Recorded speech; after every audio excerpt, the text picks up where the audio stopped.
এখন এতটুকু লেখার পরে এখন তারা যে বলছে এফ অফ ওয়াই এটা আমরা বের করবো।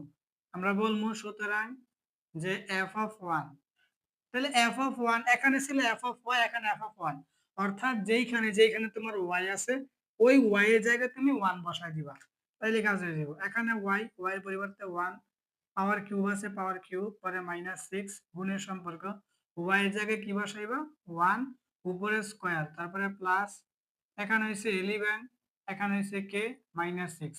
এখন যদি প্রথমত ওয়ানের উপরে কিউব করো ওয়ানই হইব মাইনাস, আর এখন এই ওয়ানের উপরে স্কোয়ার করলে ওয়ান হইব প্লাস ওয়ান, এই প্লাস ওয়ান কে ছয়ের সাথে গুণ করলে ছয় কে ছয় হইব, আর এটা প্লাস ওয়ান এটা মাইনাস সিক্স, তাহলে প্লাস মাইনাসে মাইনাস, ছয় কে ছয়, তারপরে প্লাস এখানে হচ্ছে আমাদের কি 11 কে আর মাইনাস সিক্স। এখন তোমরা দেখো এখানে হচ্ছে আমাদের প্রথমত 11 কে টাকে লেখো, তাইলে এই যে 11 কে, আর এখানে হচ্ছে মাইনাসের ছয়, এখানে মাইনাসের ছয়, তাহলে মাইনাসের ছয় আর মাইনাসের ছয় মিলে মাইনাসের 12 হইব। এই 12 থেকে প্লাসের এক বাদ দিলে মাইনাসের 11 হইব, এই যে মাইনাসের 11।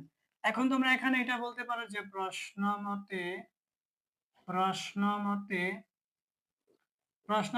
এফ অফ ওয়ান সমান জিরো, এটা কিন্তু তারা বলছিল যে এফ অফ ওয়ান সমান জিরো হবে।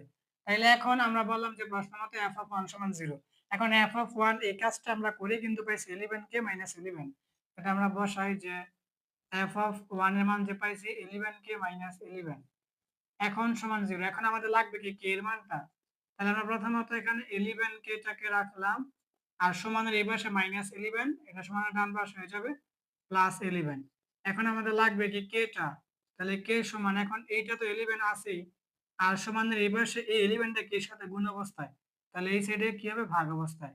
এখন 11 কে 11 দিয়ে ভাগ করলে হইব 1, তাহলে এখন আমরা বলতে পারবো যে সুতরাং কে সমান হচ্ছে আমাদের 1। এখন আমরা বলতে পারবো যে সুতরাং কে সমান 1 হলে, সুতরাং কে সমান 1 হলে এফ অফ 1 সমান 0 হবে, এটাই আমাদের আনসার। ঠিক আছে, তারা যে বলছিল যে এফ অফ 1 সমান 0 এটা কখন হবে, কে এর মান কত হইলে, আমরা বুঝতে পারলাম যে কে এর মান 1 হলে এফ অফ 1 সমান 0 হবে, এটা আমাদের কয় কাঙ্ক্ষিত আনসার।